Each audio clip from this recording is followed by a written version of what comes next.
Hello everyone, welcome back to I smart study point. तो देखिए, आज के वीडियो में हम डिस्कस करेंगे क्लास 10th और 12th दोनों के लिए होगा बोर्ड एग्जाम 2022 के लिए वेरी वेरी इंपॉर्टेंट क्वेश्चन, जो कि ये लिखा हुआ है। ठीक है, समझाने की कोई ज़रूरत है नहीं क्योंकि बहुत इंपॉर्टेंट क्वेश्चन है ये। और 10th और 12th दोनों क्लासों में है। ठीक है, प्रकाश का अपवर्तन और परावर्तन जो चैप्टर है दोनों क्लासों में है, और ये उससे बहुत इंपॉर्टेंट क्वेश्चन है। बहुत बार बोर्ड एग्जाम में आया हुआ है। ठीक है, आप पिछले साल के पेपर उठा के देख सकते हैं। क्वेश्चन क्या है? प्रकाश का अपवर्तन तथा परावर्तन को समझाइए, साथ ही प्रकाश के परावर्तन के नियमों की व्याख्या कीजिए। प्रकाश के परावर्तन के जो दो नियम है वो भी हमें बताने हैं, और परावर्तन और अपवर्तन दोनों को समझाना है क्या है। ठीक है, और इसी के साथ हमने अपने चैनल पे क्लास 10th और 12th बोर्ड एग्जाम 2022 के रिगार्डिंग बहुत सारे इंपॉर्टेंट क्वेश्चंस के वीडियो अपलोड कर दिए हैं। नहीं देखा है तो उसका लिंक हमने डिस्क्रिप्शन बॉक्स में दिया हुआ, जाके देख लीजिए। ठीक है, इसको बताते हैं। ठीक है, देखिए कैसे करेंगे, बहुत आसान है। देखिए, मान लीजिए ये अपने पास कोई रेखा है। ठीक है, इसके ऊपर एक माध्यम है अपना। ठीक है, ये अपना जो ये रेखा है ये अपनी अभिलंब कहलाती है। क्या कहलाती है? अभिलंब। इसको हम अभिलंब बोलते हैं। ध्यान दीजिए, क्या बोलते हैं इसको? अभिलंब। ठीक है, बहुत आसान है, समझने की कोई दिक्कत इसमें पड़ने वाली नहीं है आपको। ठीक है, जो ये ऊपर होगा ये होगा आपका विरल माध्यम। जो कौन सा माध्यम होगा? विरल माध्यम। और नीचे जो होगा आपका सघन माध्यम। अब इसको कैसे समझेंगे? जैसे मान लीजिए आप पृथ्वी पे हैं। ठीक है, तो जो पानी होगा आपका, जो पानी का ऊपर वाला जो माध्यम होगा, वायु वगैरह का जो माध्यम होगा वो होगा आपका विरल माध्यम, और जो जल होता है, जल वगैरह, वो होता है आपका सघन माध्यम। ठीक है, तो ये आपका सघन माध्यम हो जाएगा। ठीक है, ये समुद्र को हम ले सकते हैं। समुद्र के अंदर का जो माध्यम है वो सघन है, बाहर का जो माध्यम है वो विरल है। ठीक है, तो इसमें क्या है कि जब कोई प्रकाश किरण, यानी कि ये कोई प्रकाश किरण है। ठीक है, ये आपकी आएगी जब कोई प्रकाश किरण विरल माध्यम से सघन माध्यम में प्रवेश करेगी। यानी कि मान लीजिए, सॉरी गाइस, कुछ गलत कोई आ गया था। ठीक है, तो चलिए इसको स्टार्ट करते हैं। ठीक है, तो जब कोई प्रकाश किरण विरल माध्यम से, यानी कि देखिए समुद्र में अगर बाहर से कोई किरण समुद्र में जाएगी, ठीक है, समुद्र में जाएगी तो वो माध्यम विरल होगा। तो जब कोई प्रकाश किरण विरल माध्यम से सघन माध्यम में प्रवेश करेगी, सघन माध्यम में, तो वो अपने मार्ग से विचलित हो जाती है। देखिए वैसे कैसे जानी चाहिए किरण? ऐसे जानी चाहिए, ऐसा करके। ठीक है, ऐसे हो जाएगी सीधी।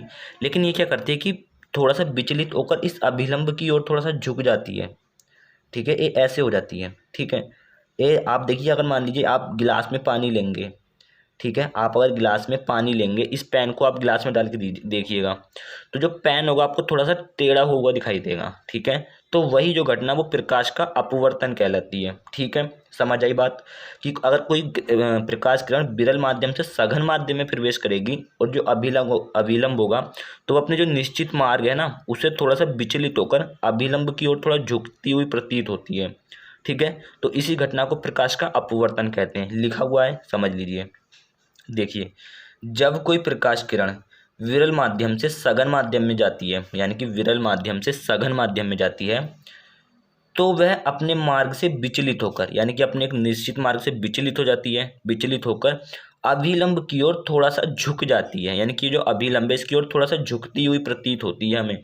इसी घटना को प्रकाश का अपवर्तन कहते हैं। समझ आई बात? ठीक है, बहुत आसान था, कोई दिक्कत नहीं होनी चाहिए। ठीक है, अब आ जाते हैं प्रकाश के परावर्तन पे। एक बार और समझ लीजिए अगर आपको समझना है तो, कि देखिए ये अभिलंब होगा, ये आपकी सरफेस होगी, मतलब एक माध्यम होगा जिसके ऊपर आपका विरल माध्यम होगा और जिसके नीचे सघन माध्यम होगा।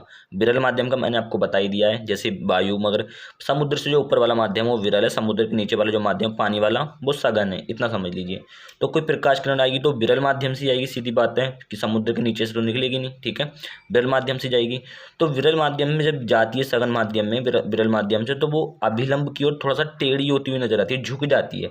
आप, मैं कह रहा हूँ कि आप गिलास में पानी लीजिएगा, कांच के गिलास में, और ये पेन डाल के देखिएगा उसमें, पेन आपको देखिए अब थोड़ा सा टेढ़ा हुआ दिखाई देगा। ठीक है, तो वही जो घटना वो प्रकाश का अपवर्तन कहलाती है। अब प्रकाश के परावर्तन की बात कर लेते हैं। ठीक है, लिखा हुआ भी है नीचे। प्रकाश का परावर्तन क्या होगा? मान लीजिए, देखिए ये कोई अपने पास दर्पण है, शीशा। दर्पण क्या होगा? इसकी तरफ एक तरफ पॉलिश हुआ होता है, तभी तो हमारा फेस दिखता है उसमें, नहीं तो हमारा फेस नहीं दिखेगा अगर पॉलिश हुआ नहीं होगा।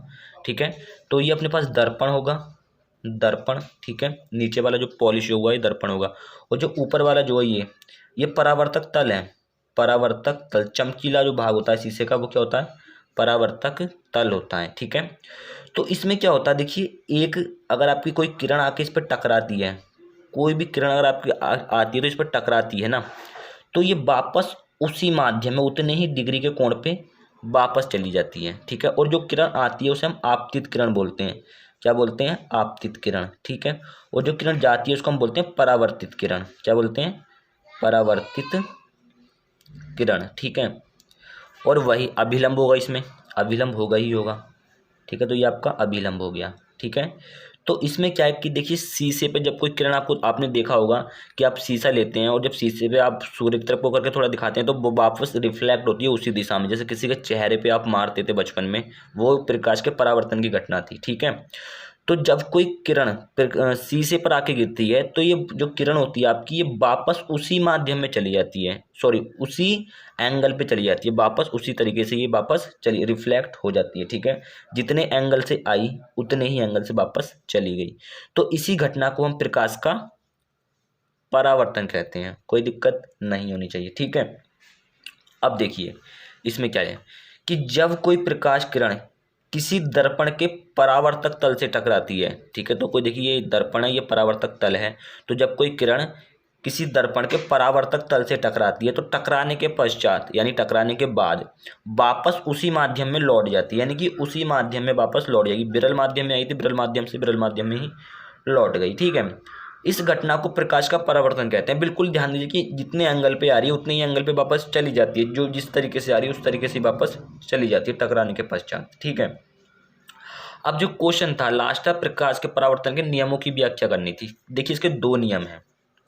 दो नियम कौन कौन से हैं कि देखिए अपवर्तन कोण तथा परावर्तन कोण बराबर होते हैं, ठीक है। अपवर्तन कोण तथा परावर्तन कोण दोनों आपस में बराबर होते हैं। अब बोलेंगे अपवर्तन कोण और परावर्तन कोण क्या होते हैं। देखिए अभिलंब और आपतित किरण के बीच में जो कोण बनेगा वो होगा आपतन कोण। इसे हम आई से दिखाते हैं, ठीक है, क्लियर है।